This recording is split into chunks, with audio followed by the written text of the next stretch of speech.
Hi everyone, I'm Stephanie James, the host and founder of the Stellium Astrology podcast and stelliumastrology.com. I hope you're all doing very well.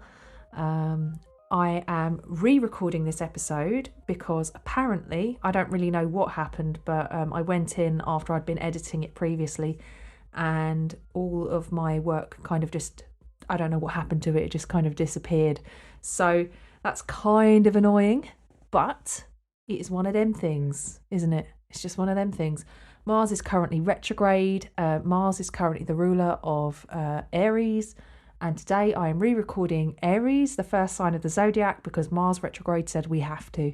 So let's just do what Mars retrograde wants us to do. And hopefully this time round it will be better than the time before. So this is not really meant to be like a hugely exhaustive list of things. It's not meant to be like a comprehensive, all-inclusive, everything you need to know about Aries. I'm giving you some pointers so that you can kind of go away and do a little bit more reading if you want to, and hopefully point you in the right direction. Anything that you want to learn about Aries, there are so many good books out there. The Contemporary Astrologer's Handbook is a great one. There's a list of books for beginners on my website, which I'll link you to the article for the best astrology books for beginners. And if there's anything else, I'll add it to that list at some point anyway. So I thought, let's just get started with Aries. So Aries, like I said before, is the first sign of the Zodiac. And I kind of like to think of this phrase, he who dares wins, as a kind of Aries phrase. It's a very daring sign. It's the sign of first place, being the first sign of the Zodiac. It also aims for first place. It wants to get there first. It wants to be the best. He wants to be original.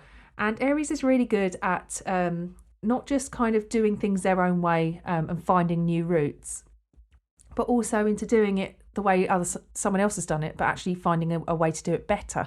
So they're kind of known for breathing new life into an old idea. Aries does tend to be a bit of a risk taker. And to be honest with you, he's the original risk taker because he is the first sign of the Zodiac. And it does involve an element of risk to kind of be the first and to kind of, you know, a certain amount of courage and bravery to want to be the first person to step out and do things their own way. So Aries really is kind of symbolises doing things first. So the early years, really, the first kind of milestones.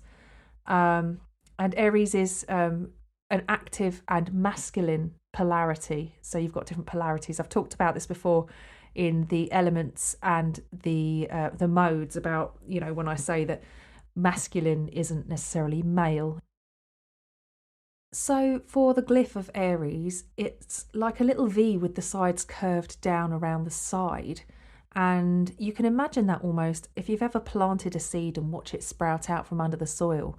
That's exactly how it kind of comes up looking. But it also is connected to the horns of the ram being the kind of animal representative of the sign Aries, of the constellation Aries. So the glyph is very much connected to that kind of head-butting ram, or the way that seed sprouts out through the soil. And the ram, as if we're looking at the animal and how it represents the sign of Aries, it does sort of butt things out of the way. It rams things. And you can think of Aries as that kind of energy of kind of being head first about things. And, when animals fight each other, often it's usually the male animals that are fighting to be the alpha. And I would say that Aries really is the sign of the alpha male. Or somebody who is positioning themselves as the alpha. But, Aries, that ramming energy is very forthright. It's very invasive, actually. It pushes and it butts and it clashes. There can be an element with Aries of locking horns with people, or locking horns with other sign of the Zodiac. They can be so headstrong and so set in their way, or like convinced that they're right. It's more about having a conviction that they tend to they can offend other people. They can be quite it's quite a conflict orientated sign. It doesn't mean that they actively go out looking for conflict, but it's just that they want to do things their way, and it can be frustrating for them if they have to kind of take direction from other people. But at the same time, when they're leading, they can be a little bit blunt, a little bit, kind of a little bit my way or the highway. A good Aries leader will see that you can do it your own way and leave you to do it. The problem is they just think that it's their way is the best way. They already know what's the best way to do things. So that can be a bit frustrating for an Aries or somebody spending time with an Aries. They are, as I covered the elements and the modes previously over the previous episodes. If you haven't listened to them, go back and check them out. But Aries is a cardinal fire sign.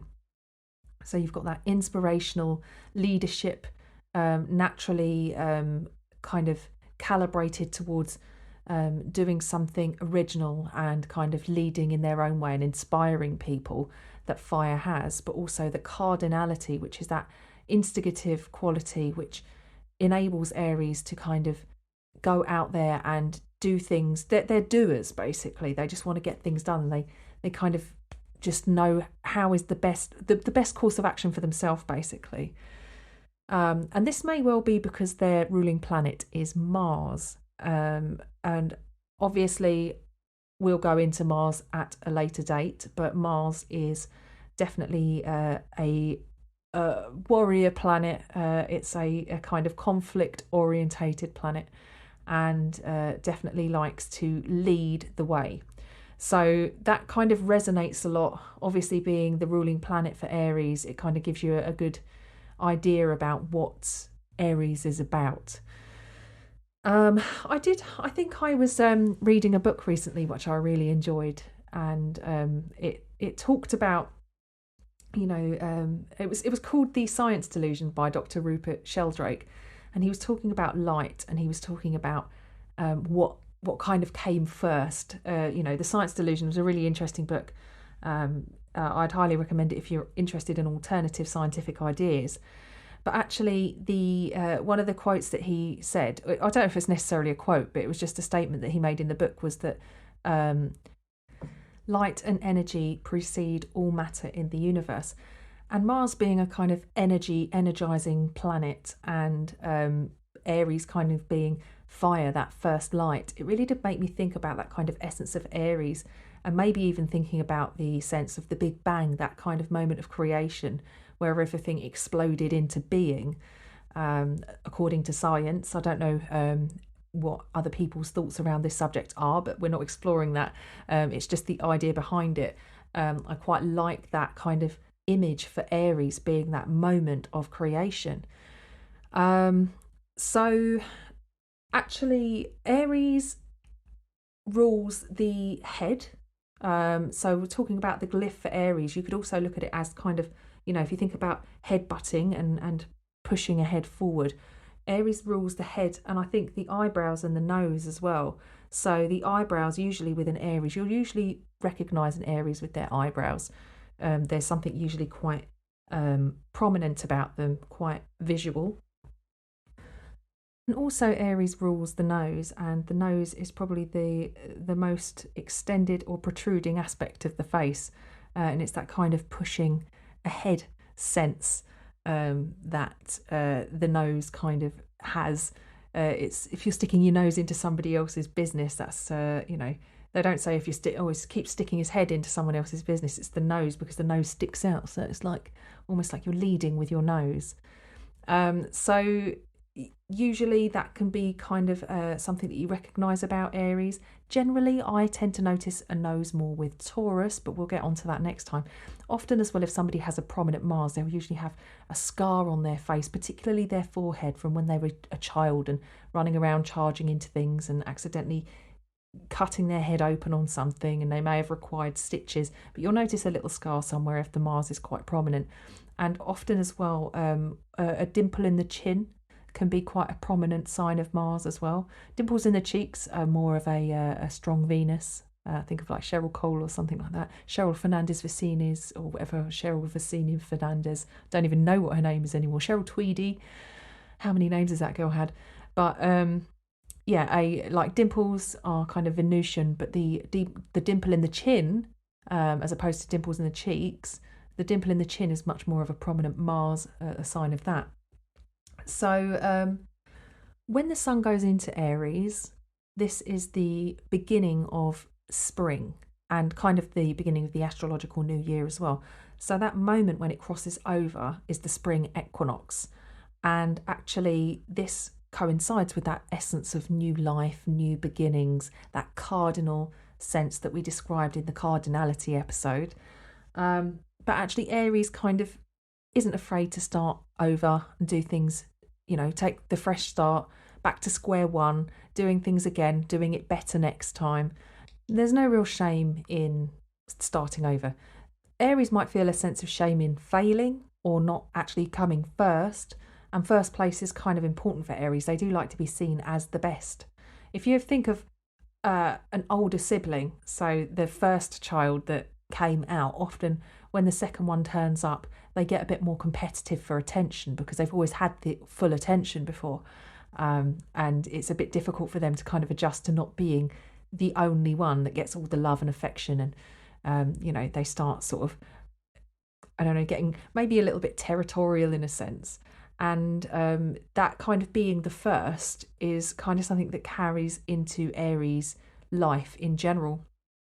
And when they don't really meet first place, or if they meet somebody out there who challenges them, they don't cower away from challenge. Actually, they'll face challenge head on. They're definitely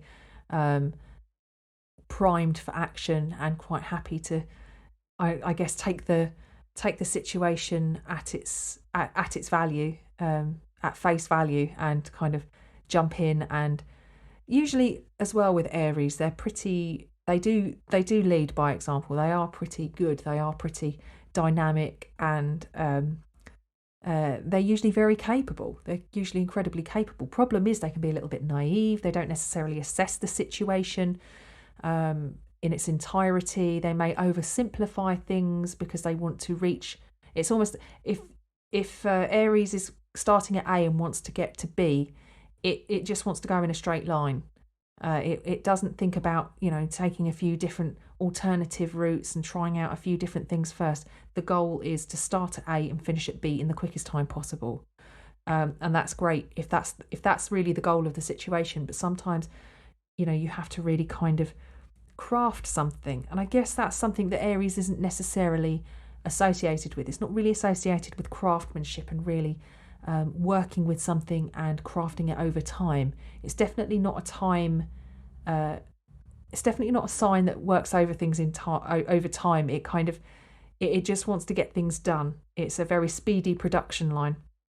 Not to say that there aren't Aries out there who do actually take their time and craft over things. They'll have other things in their chart that describe this. But what it is saying is that the essence, really the essence of Aries is to dare to do things their own way and to get things done in a quick, as efficient as they can be.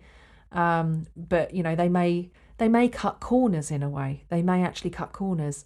I do remember starting a job. I do remember being in a job, and I'm a Capricorn with a Gemini ascendant and a Scorpio moon. And while I was working in this job, a girl turned up who was a Capricorn born on the same day as me, and she had a Gemini moon and an Aries ascendant.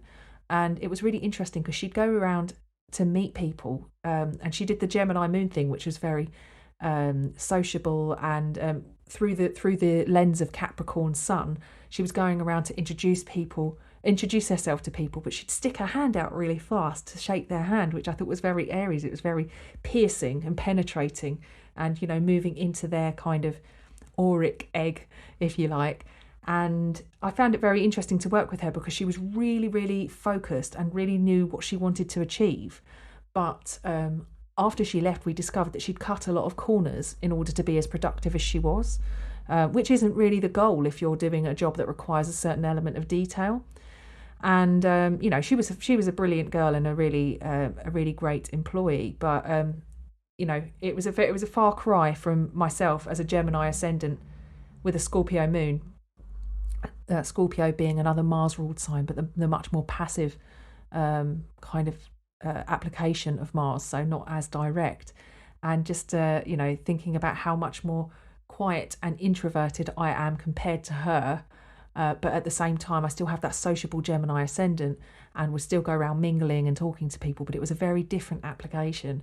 So I thought that was very interesting to see the way that she would, introduce herself and really put herself out there. And I think that that's what Aries does. It really puts itself out there. What was I going to talk to you about? So yes, at best, Aries is independent. It is fearless. It's courageous. It's adventurous. It's pioneering, and it's self-motivated. At worst, Aries can be headstrong, irresponsible, self-centered, belligerent, prone to sulking when not getting their own way. Gosh, I know a few Aries who've thrown a few sulky fits in their time. And they can also be incredibly reckless. I have to say, I'm in a relationship with a guy who has an Aries moon, and it's a tight moon-Mars conjunction. And he's got a twin brother who was born about 6 minutes later or 10 minutes later. So they've both got incredibly similar charts, slightly different. And I guess we'll have to do a show on twins. It's going to happen. But the moon-Mars conjunction is very interesting because they're both incredibly competitive. And incredibly competitive with one another, actually. And they like to go out, they like to play pool together, darts together, they love to watch the football, they're really into sports. At the moment, they're really into golf. And one of them is, the story I hear is that my boyfriend is better at golf than his brother. Whether or not I'm getting the truth, I don't know. But he says to me that he loves playing golf with his brother because every time he beats him, his brother gets really, really angry and frustrated and really throws a fit. And he'll say, no, that's not right. That's not the way we were playing it. We were playing it by different rules today, and it will suddenly all change. And it's just really funny because I feel like that's an extreme case of Aries, but it still, nonetheless, is an Aries story, particularly a Moon and Mars in Aries story as well. So yeah, that's kind of Aries at its worst, not being a humble loser, being a sore loser, basically, not being able to take second place, and really kind of being a bit immature, which is, again, a kind of a lower vibration of Aries. Immaturity, when you're playing and having fun, that's fine, that's great, getting in touch with your, playful inner child. And Aries is a very young sign. But at worst, that immaturity really showing up through competitive nature, which actually is damaging to relationships and can cause a lot more friction than is necessary. So I kind of, that's just a kind of rough overview of Aries. Now, my subscriber who has an Aries stellium is Lucy. Let's have a quick look for Lucy's chart. Now, rather frustratingly, among all the issues that I'm dealing with today, I'm also dealing with no internet connection for some reason. Haven't been able to get online for a while on my computer. I've got my phone in my hand. So I'm just looking back at the fire signs blog post that I created at stelliumastrology.com. And Lucy is on there. And she has got 4 planets in Aries.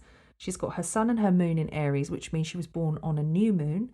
And she also has Mercury and Venus in Aries as well. And Mars, the ruler of Aries, is just in the next sign in Taurus. So we won't look at Mars for now. We'll just look at the 4 planets in Aries. Now, having Sun, Moon, Mercury and Venus in Aries definitely makes for somebody who kind of really knows what they're about and they know what they want. A lot of these planets, this stellium is actually sitting very bunched up. The Sun and the Moon are sitting in the first house, and Mercury and Venus are just on the other side, if you're using an equal house system, in the second house. Now, this is somebody who really, I would say, could be a headstrong individual. Having Mercury and Venus in Aries probably softens it a little bit and maybe gives them a bit the gift of the gab. They may be quick thinking, they may be quick talking, but that Venus gives them that sweet talking element as well, and actually gives them an eye for beauty. I know that Lucy has been a designer, a fashion designer.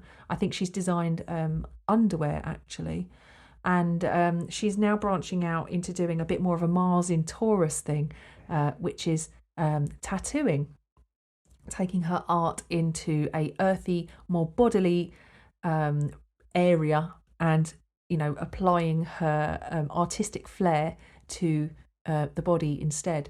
So Lucy, with 4 planets in Aries, this definitely is somebody who could be probably a little bit full on at times, somebody who really values their freedom, values their independence, as Aries does, possibly quite headstrong, possibly quite head first, maybe isn't afraid to deal with conflict and confrontation. But actually with Venus in there and Mercury in there, I think this is somebody who is possibly still able to exercise an element of diplomacy when they do get into a situation where there is conflict. So yes, and I talked about Lucy in the Fire Signs episode, so we did look at the fact that she's got Sag on her midheaven as well. Let's see, what else has she got? Yes, I think that's about it. But yeah, I mean, 4 planets in Aries is definitely going to be somebody who, I think isn't afraid to speak out about what they want to do. And they come from a very, when I say self-centered perspective, I don't mean that they're inherently self-centered, but with Aries, it definitely is, the focus is on what is right for them, how they want to do things. If you think about that, wanting to be the best and doing things their own way, this definitely brings things back to Aries and their point of view. So it may be somebody who is able to, really visualize what it is that they want and really go for it, which I think is the thing about Aries. It's that PMA, positive mental attitude, visualize yourself winning, and that's half the battle. This is a kind of like a sporting winner's perspective. And I think that with Aries, I think that there is an element of being able to visualize that medal, being able to visualize your goals, and actually just, what are the steps in order to get there, make a little bulleted list, and then bang, bang, bang, knock it out and you're there. It's a very dynamic and it's a very proactive sign of the zodiac. So yes, so that's Lucy's chart, which I'm always grateful for anybody submitting their chart to be discussed. And if you'd like to have your chart looked at on the podcast, please do sign up to the mailing list, subscribe at stelliumastrology.com, and I will get you signed up. You'll get an email, a welcome email, and in that welcome email there'll be a little thing that says feature me on the podcast, and all you have to do is fill out that form. It'll probably take you maximum 2 minutes, and it will come to my inbox, where I will have a little look at your chart when I get a moment, when I'm preparing some podcast episodes, and decide whereabouts you fit in. So that's my subscriber chart. I have to limit it because when we were doing the elements and the modes, it's a big subject, and we, covering 3 signs of the zodiac for the elements per episode, and we were covering 4 signs of the zodiacs when we were doing the modes. So it's like trying to condense an awful lot of information into an episode. So it definitely was a longer episode, whereas these ones don't need to be as long. I'm going to be doing 1 subscriber chart, and we're going to be doing 1 celebrity chart, though I might mention some more for you to explore. Now, my celebrity chart that I wanted to look at was Robert Downey Jr. And I've actually got, as I've mentioned, I've got no internet connection, which is so annoying. It's so weird how dependent we are on the internet, and just that expectancy that, you plug in your laptop and you go online to search the web and it just comes up with nothing, and you suddenly feel like, what am I supposed to do? How am I supposed to do anything? I can't get online anymore. Or is that just my Aquarius stellium speaking? Anyway, Robert Downey Jr., he's a fiery guy. He's got Leo rising, but he also has Sun, Venus and Mercury in Aries. So not too dissimilar from Lucy, except his moon happens to be in Taurus. And actually, his Mars is in Virgo. So he's quite an earthy guy, but actually he is, ultimately he is a Sun, Venus and Mercury in Aries. And Robert Downey Jr., if you're not sure who he is, I don't know where you've been. I think he's probably one of the highest paid actors now. He was in the Avengers franchise, the Marvel Avengers franchise, but he's not just an Avenger. He's been in a number of films. He's got quite an extensive kind of CV as far as acting is concerned. And actually he has been, he's been through some good times and some bad times. I think he's had a period where he kind of had to take some time out and really focus on himself. Perhaps that's an Aries who kind of got a bit carried away and had to sort of rein himself back in again. a little bit too much head first. I think he's battled with drug addictions, alcohol issues, and had a few breakdowns in his romantic relationships and home life as a result. But actually, he has. I'm looking at his profile on astro.com, and actually, he has. I'll put a link in for you. But he's kind of battled with his demons now, and maybe that is for Robert Downey Jr. The fact that he has got, Mars sitting there it's kind of in his first or second house, depending on which house system you're looking at. This is about learning about how to master that fiery, untamed Mars energy, which can be a little bit out of control and a little bit of a firecracker, if not maintained or contained, should I say. So perhaps Robert Downey Jr., part of his life lesson is about mastering himself, learning how to, take direction from himself, even so headstrong, so leading with the way that he wants to do things and what he wants to do, so consumed with doing his own thing that perhaps it got a bit out of hand. He's got other things in his chart which describe that nature, but an Aries definitely, to be one of the highest paid or the highest paid actor because of that Marvel's franchise, and being Iron Man of all the Avengers, he is ultimately the best Avenger. Some people may disagree with me. Who's your best Avenger? I have to say, I do love Dr. Stephen Strange, and I love Thor, but that's probably because I love Chris Hemsworth. But Iron Man is amazing. And the thing about Iron Man, compared to all the others, is Iron Man doesn't actually have any superpowers. He is just a very rich guy. He is to Marvel what Batman is to DC. He is a rich vigilante who can afford to create all these gadgets.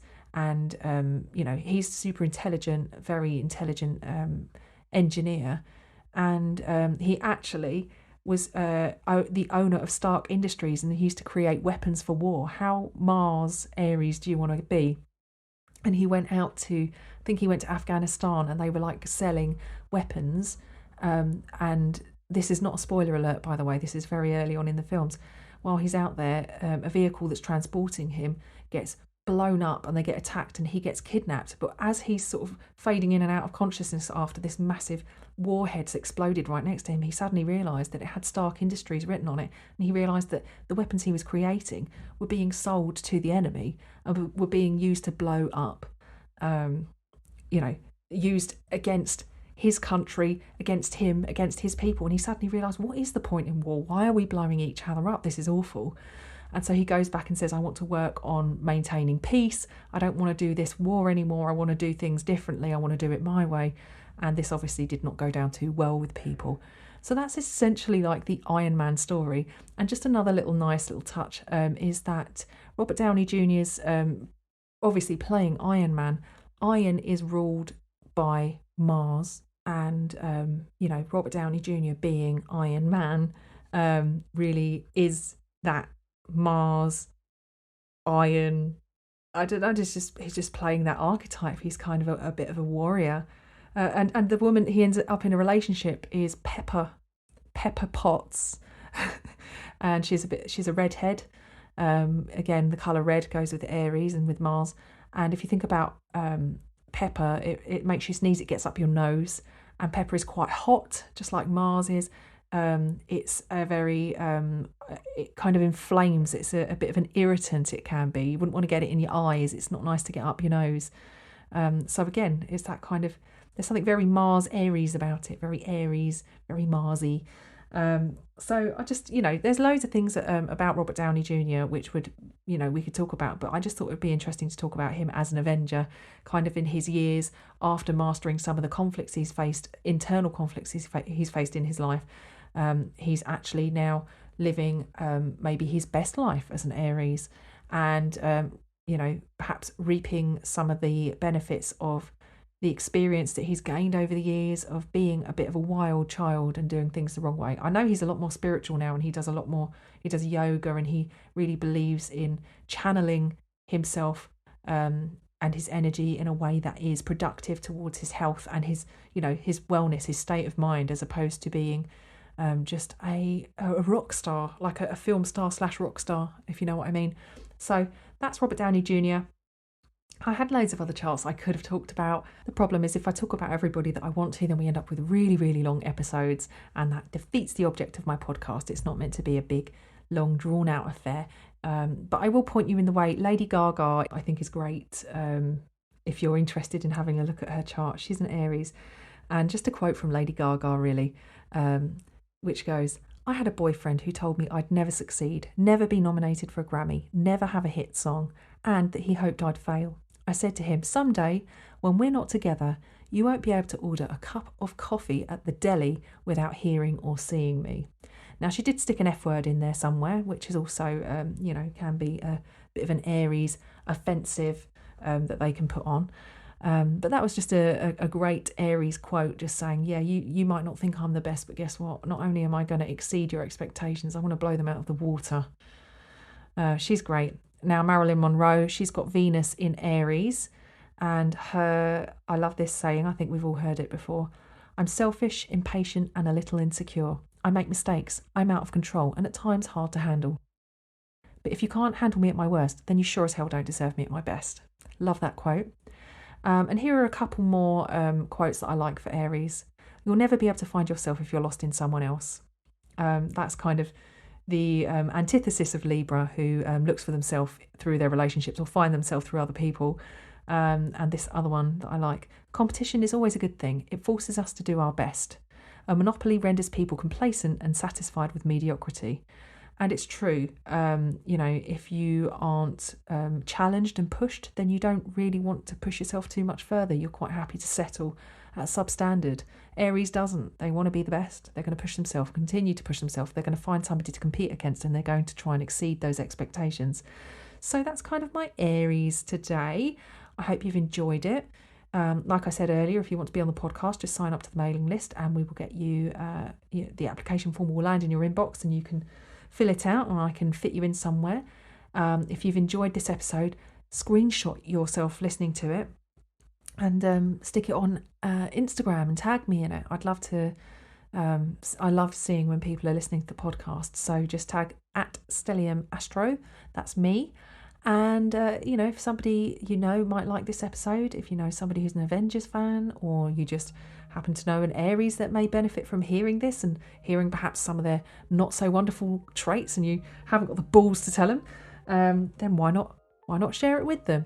And once again, thank you for tuning in. As usual, I love recording these and putting them out there for you. So don't forget to check in next week, where we'll be talking about Taurus. Lovable, stubborn Taurus. Take care, guys. See you later.